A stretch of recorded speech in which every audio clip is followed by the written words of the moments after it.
বাংলাদেশের জাতীয় নির্বাচন যেন জাতিসংঘের অধীনে হয়। এরপরই বেসিক্যালি উঠে এসেছে, আসলেই কি জাতিসংঘ চাইলে বাংলাদেশে তারা নির্বাচন করাইতে পারে?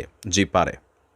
জাতিসংঘ গত বছর ফেব্রুয়ারি মাসে তারা একটা নতুন নীতিমালা প্রণয়ন করেছে। সেই নীতিমালাতে আইসা এই মুহূর্তে কিছুটা তো টেনশন সরকারের জন্য।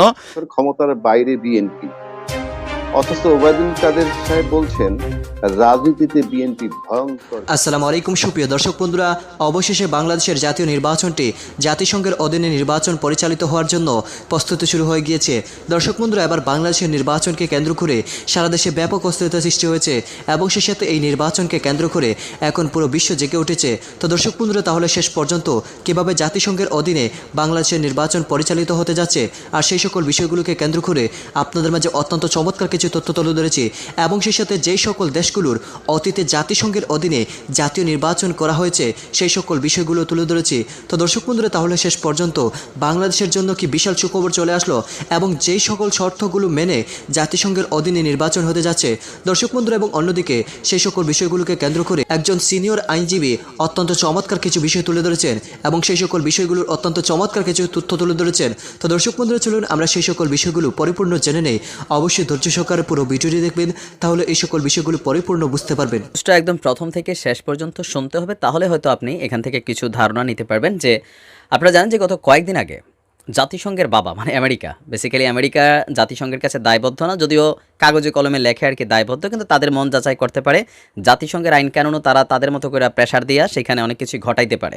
তো সেইখান থেকে বেসিক্যালি সংখ্যাটা শুরু হয়েছিল যখন আমরা দেখেছি কয়েকদিন আগে 14 জন মার্কিন কংগ্রেসম্যান মানে মার্কিন এমপি তারা জাতিসংঘে নিযুক্ত যুক্তরাষ্ট্রের যিনি রাষ্ট্রদূত আছেন বা দূত আছেন, দূত আছেন, তার কাছে একটা চিঠি পাঠিয়েছিলেন। সেখানে বিভিন্ন ইস্যু প্রেক্ষাপট আলোচনার এক প্রসঙ্গে এসেছিল যে বাংলাদেশের জাতীয় নির্বাচন যেন জাতিসংঘের অধীনে হয়। এরপরই বেসিক্যালি উঠে এসেছে, আসলেই কি জাতিসংঘ চাইলে বাংলাদেশে তারা নির্বাচন করাইতে পারে?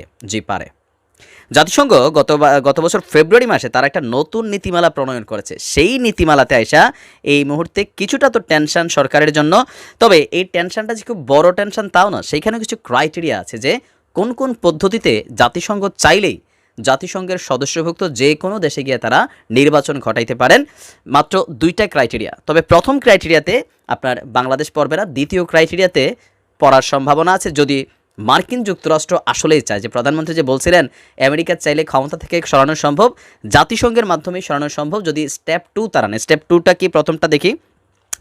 আপনার গত বছরের 1 ফেব্রুয়ারি একটি নীতিমালা তৈরি করেছে জাতিসংঘ যে কোনো দেশের নির্বাচনে জাতিসংঘের ভূমিকা কি হতে পারে, কিভাবে হবে।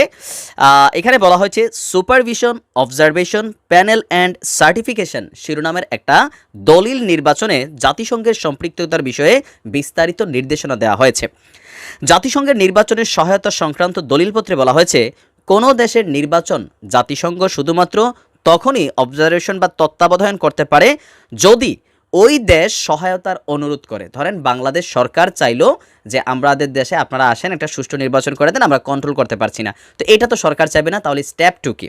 স্টেপ 2 হচ্ছে জাতিসংঘের নিরাপত্তা পরিষদে বা সাধারণ পরিষদে তারা এখানে একটা প্রস্তাব করলো। তো সেই প্রস্তাব যদি পাশ হয়ে বসে তখন চাইলেই জাতিসংঘ বাংলাদেশে ঢুইকা নির্বাচন ঘটাইতে পারবে। এখন জাতিসংঘ বেসিক্যালি কিভাবে একটা নির্বাচন করায়? দর্শক, কোনো দেশের নির্বাচনে কয়েকভাবে জাতিসংঘ সহায়তা করতে পারে। কখনো কখনো এসব পদ্ধতি একসাথেই কার্যকর হতে পারে, আবার প্রয়োজন ভেদে আলাদা আলাদা হতে পারে। তো 5টা প্রক্রিয়া তারা অনুসরণ করে। প্রথম প্রক্রিয়াটা হচ্ছে জাতিসংঘের তত্ত্বাবধানে সরাসরি নির্বাচন আয়োজন করা, যে এখানে আওয়ামী লীগ বিএনপি না, নির্বাচন কমিশন কিছু নাই, তারা ডাইরেক্ট নিজেরা আপনার এখানে একটা অবস্থান তৈরি করবে। দ্বিতীয় হচ্ছে নির্বাচনে পর্যবেক্ষক পাঠানো, জাতিসংঘ থেকে অথরাইজড পর্যবেক্ষক, যে বাংলাদেশে যে নির্বাচনটা হবে বা হচ্ছে সেই নির্বাচনটা কতটুকু সুষ্ঠু হইলো না হইলো সেটার উপরে আন্তর্জাতিকভাবে একটা রাষ্ট্রকে স্বীকৃতি দেওয়া। যেমন যে কোনো সরকার প্রধান গঠিত হলে দেখবেন সারা বিশ্ব থেকে তার অভিবাদন দেয়, বাট জাতিসংঘ যদি বলে যে এখানে ভোট সুষ্ঠু হয় না, তাই কিন্তু ওইটা পায় না, এমনকি অনেক দিকে মাইনাসে চলে যায়। 3 নাম্বার বিশেষজ্ঞ কমিটির পরামর্শ এবং নজরদারি করা। 4 নাম্বার হচ্ছে নির্বাচন সম্পর্কে স্বীকৃতি দেয়া বা না দেয়া। 5 নাম্বার হচ্ছে এর বাইরেও কারিগরি সহায়তা দেওয়া, নির্বাচনী পরিবেশ তৈরিতে সহায়তা, আন্তর্জাতিক পর্যবেক্ষকদের কাজে সহায়তার মতন কাজও জাতিসংঘ করতে পারে। এসব লক্ষ্য পূরণের জন্য প্রয়োজনে শান্তিরক্ষী বাহিনী মোতায়েন, শান্তি রক্ষা এবং বিশেষ রাজনৈতিক মিশনও পরিচালিত করতে পারে জাতিসংঘ। কিন্তু জাতিসংঘ চাইলেই আবার এ সব কিছু করতে পারবে না। সেজন্য অবশ্যই স্টেপ 2 সেটা হচ্ছে নিরাপত্তা পরিষদ বা সাধারণ পরিষদের ম্যান্ডেট লাগবে, সেই সাথে ওই দেশের জনগণেরও বা রাজনৈতিক গোষ্ঠীগুলোরও সমর্থন লাগবে। জাতিসংঘ দলিলে বলা হয়েছে কোনো দেশের রাজনৈতিক জটিলতার কারণে সে দেশে নির্বাচন আয়োজনে সরকার জাতিসংঘের কাছে সহায়তা চাইলেই হবে না। সেজন্য অবশ্যই ওই দেশে জাতিসংঘের এরকম দায়িত্ব পালনে জনগণের সমর্থন থাকতে হবে। জাতিসংঘের ওয়েবসাইট বলছে যদিও একসময় নির্বাচনে পর্যবেক্ষণ করার মতন মূল দায়িত্ব পালন করত জাতিসংঘ, কিন্তু বর্তমানে এটা খুবই কম হচ্ছে। বরং নির্বাচন আয়োজনে দায়িত্বপ্রাপ্ত জাতীয় প্রতিষ্ঠানগুলোর স্বল্প ও মধ্যমেয়াদী সক্ষমতা বৃদ্ধিতেই আপনার বিশেষ সহায়তা করা হয়।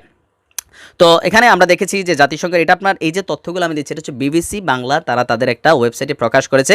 যেহেতু বাংলাদেশের ইস্যু নিয়ে এই মুহূর্তে জাতিসংঘ কি ভূমিকা রাখবে নাকি রাখবে না সেই ইস্যুতে কথা হচ্ছে। দর্শক, এখানে তারা বেশ কিছু গুরুত্বপূর্ণ বিষয় তুলে ধরেছে যে কখন কোথায় জাতিসংঘ, যেমন 1989 সালের নামিবিয়ায় জাতিসংঘের আন্ডারে নির্বাচন হয়েছে, 2001 সালের পূর্ব তিমুরের পার্লামেন্টে নির্বাচন, 2002 সালের প্রেসিডেন্ট নির্বাচনেও জাতিসংঘের আয়োজনা করা হয়েছে।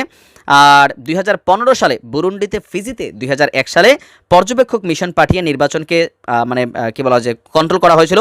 আর 2020 সালের নভেম্বরে ইরাকের নির্বাচনে আপনার পর্যবেক্ষক মিশন পাঠিয়েছিল জাতিসংঘ।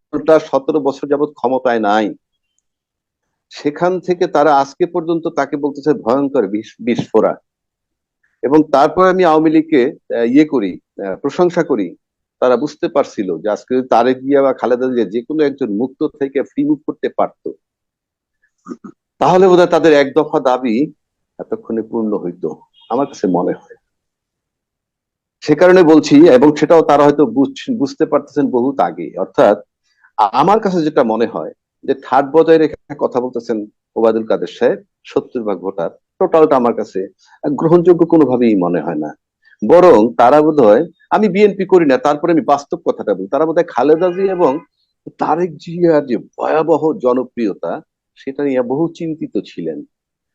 এবং এখনো বোধহয় রাষ্ট্রপতি নির্বাচন যদি হয় সেক্ষেত্রে খালেদা জিয়া জয়ী হওয়ার সম্ভাবনা আছে।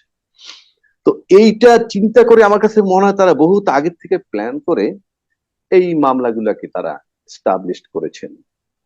বিশেষ করে তা খালেদা জিয়ার 2 কোটি বা 3 কোটি টাকার দুর্নীতি। এবং আমার কাছে ভাবতে মনে হয় কি এখন আশ্চর্য লাগে, আচ্ছা তাহলে কি এই যে দুর্নীতির পথটা কি খালেদা জিয়া দেখায় গেল, তারেক দিয়ে দেখায় গেল? কারণ আজকে যারা দুর্নীতির বিচার করছে তাদের নাকের ডগার উপর দিয়ে $1 বিলিয়ন পাচার করছে এস আলম। এখন যদি বলা হয় যে খালেদা জিয়া তারেক যে এই পথটা দেখাইছে, আমি তর্কের খাতিরে বলতেছি, সেই পথটা আপনারা লুফে নিছেন।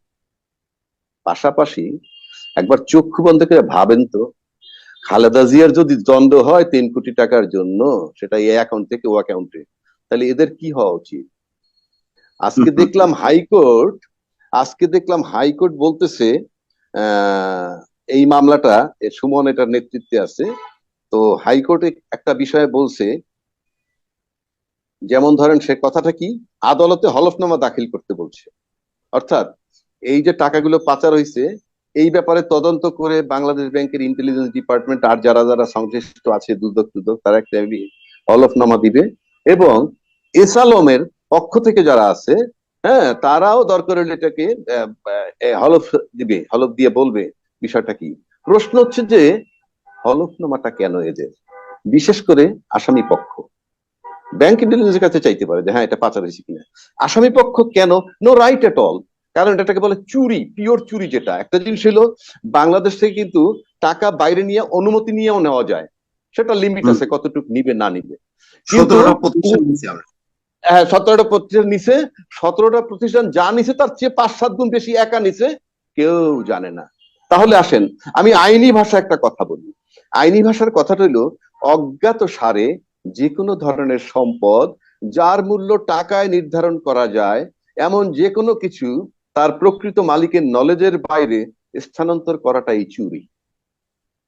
এখন আসেন, আমরা দেখেছি ঘরে কাজের বুয়ার নামেও মামলা হয় অনেক সময়, তারপরে অফিসের স্টাফের নামে মামলা হয়, চুরি। তো দর্শক বন্ধুরা, আপনারা তো এই পুরো ভিডিওটি দেখে এবং এই সকল তথ্যগুলো জেনে অবশ্যই বুঝতে পেরেছেন অবশেষে হয়তো শেষ পর্যন্ত জাতিসংঘের অধীনে বাংলাদেশের নির্বাচনটি হতে যাচ্ছে, এবং সেই সাথে যে কারণে জাতিসংঘের অধীনে শেষ পর্যন্ত নির্বাচন হতে যাচ্ছে সেই সকল বিষয়গুলো আপনারা হয়তো বুঝতে পেরেছেন। তো দর্শক বন্ধুরা, এবং সেই সাথে সিনিয়র আইনজীবীর এই কথাগুলো শুনে এবং নাইম দক্ষিণ কোরিয়ার এই সকল বিশ্লেষণগুলো শুনে আপনাদের কাছে কি মনে হচ্ছে?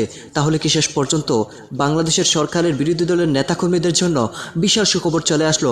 দর্শক বন্ধুরা, এবং আপনারা এই পুরো ভিডিওটি দেখে এবং এই সকল তথ্যগুলো জেনে আপনারা কি বুঝতে পেরেছেন অবশ্যই কমেন্ট করে জানিয়ে দেবেন। তো দর্শক বন্ধুরা, ভালো থাকুন, সুস্থ থাকুন, আল্লাহ হাফিজ, আসসালামু আলাইকুম ওয়া রাহমাতুল্লাহি ওয়া বারাকাতুহু।